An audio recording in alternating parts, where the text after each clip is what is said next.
इमाम साहब all India इमाम ऑर्गेनाइजेशन, जिसके बारे में बताया जाता है कि 5 लाख इमाम जो हैं भारत के, वो इस ऑर्गेनाइजेशन का हिस्सा हैं और इमाम साहब इसके चीफ हैं। मुझे याद है कि ग़ालिबन 2-3 साल पहले इमाम साहब यहाँ कनाडा तशरीफ़ लाए थे। मेरी तब मुलाकात नहीं हो सकी थी।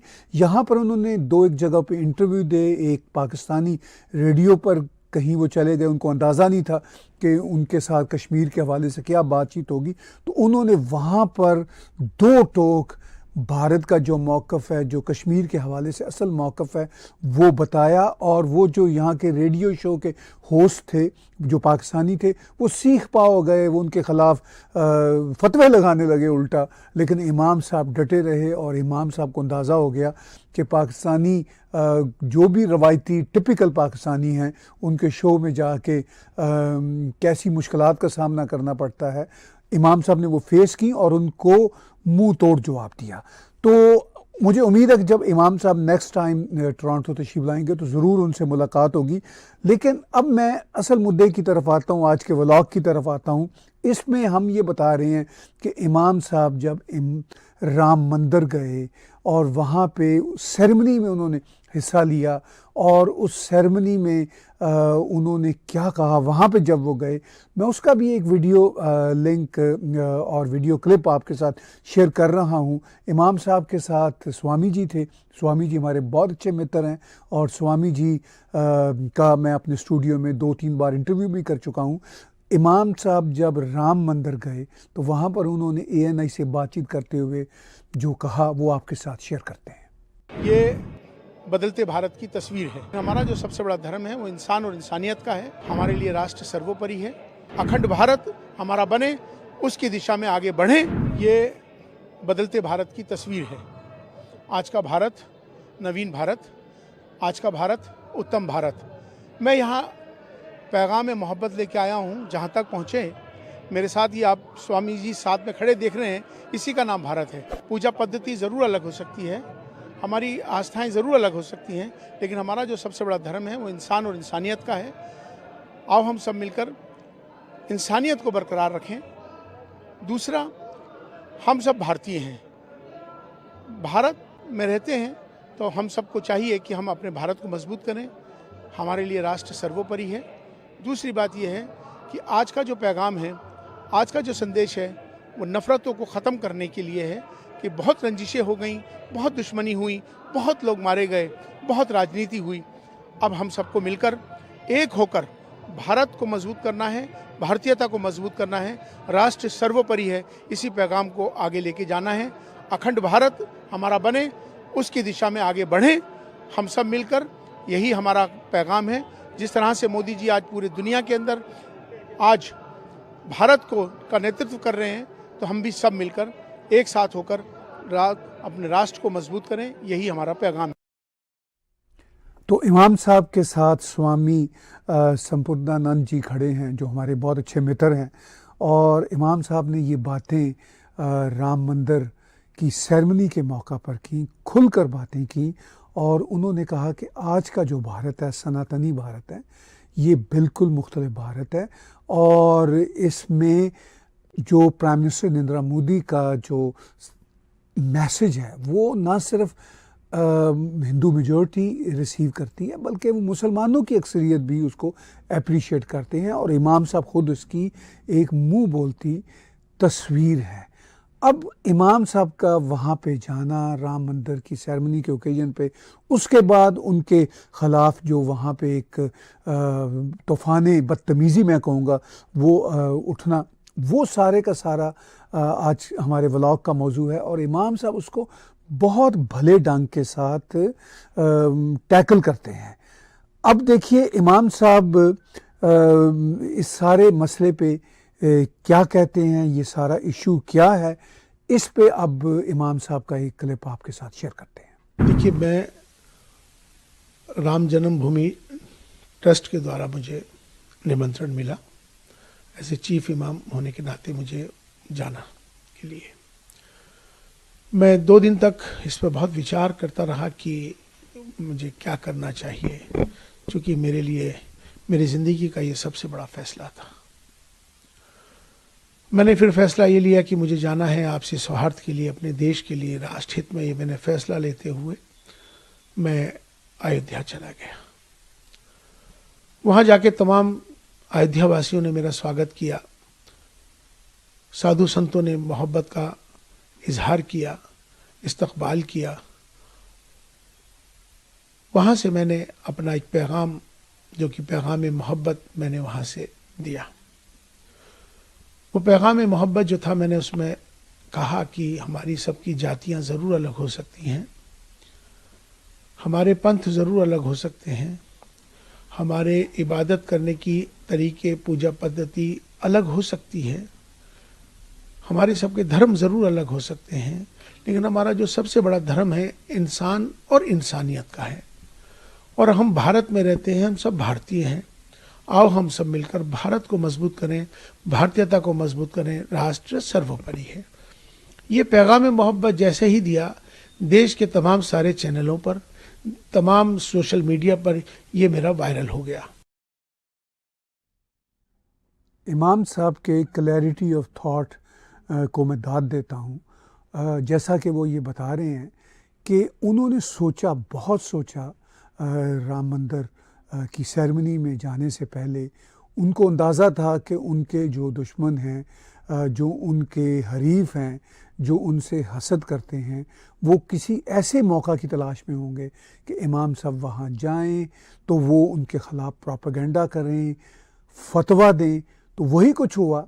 लेकिन इमाम साहब गए, उन्होंने कहा मैंने पैगाम में मोहब्बत दिया और मेरा मकसद वहाँ जाके जो एक भारत की बात है वो करना है। यही इस्लाम का भी सच्चा मैसेज है। अगर वो वाला इस्लाम जो अरब सिविलाइजेशन से आया है, वो वाला इस्लाम नहीं जो साउथ एशियंस मुल्लाओं की अक्सरियत ने अपनी मर्ज़ी से तोड़ मरोड़ दिया है। अब इमाम साहब ख़ुद ऐसे रोशन ख्याल इमाम हैं जो इस्लाम की असल स्पिरिट को समझते हैं। वो ये कहते हैं कि सब के धर्म मुख्तलिफ हो सकते हैं, लेकिन ये हमारा देश है, भारत हमारा देश है। और ये बात मुझे भारत के आम मुसलमानों में भी नज़र आती है। लेकिन बदकिस्मती से वो जो पाकिस्तान बनाने का एक जुनून था कि जी हमने मज़हब के नाम पे, इस्लाम के नाम पे पाकिस्तान बनाना है, बना लिया जिन्होंने बनाना था। लेकिन वो वाला जो इस्लाम वाला जज्बा है, वो असल इस्लाम वाला जज्बा तो है नहीं।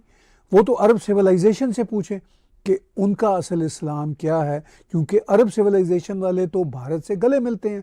प्राइम मिनिस्टर नरेंद्र मोदी से मोहम्मद बिन सलमान हों या शेख ज़ैद बिन नहान हों, वो सभी के सभी गले मिलते हैं।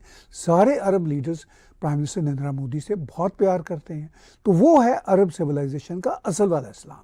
इसी इस्लाम के रास्ते पे इमाम उमर इलियासी साहब भी चल रहे हैं। लेकिन बदकिस्मती से वहाँ पे गेटवाइजेशन वाला इस्लाम और एक जो साउथ एशियन स्टाइल का इस्लाम जो है, जो अपने आप को अलग थलग करता है भारत से, वो वाला भी मौजूद है। तो उन लोगों को एक मौका चाहिए था इमाम साहब के ख़िलाफ़ प्रोपेगेंडा करने का, फतवा देने का। तो उन्होंने फतवा दे दिया। अब इस फतवे में उन लोगों ने क्या कहा, इमाम साहब बताते हैं कि उस फतवे में वो फतवा क्या था। और उन्होंने ये फतवा जारी कल किया है। वैसे तो मुझे 22 जनवरी की शाम से ही तमाम मेरे नंबर्स पर अलग अलग जगहों से मुझे धमकियाँ आने लगी, मेरे ख़िलाफ़ नफ़रत अंगेज़ माहौल बनाने लगे, मेरे ख़िलाफ़ उन्होंने जो अब शब्द जो कहने के होते हैं वो कहे। तमाम मुझे अलग अलग जगहों को, मुझे, मेरे परिवार को तमाम बहुत सारा बुरा भला कहा जाने लगा।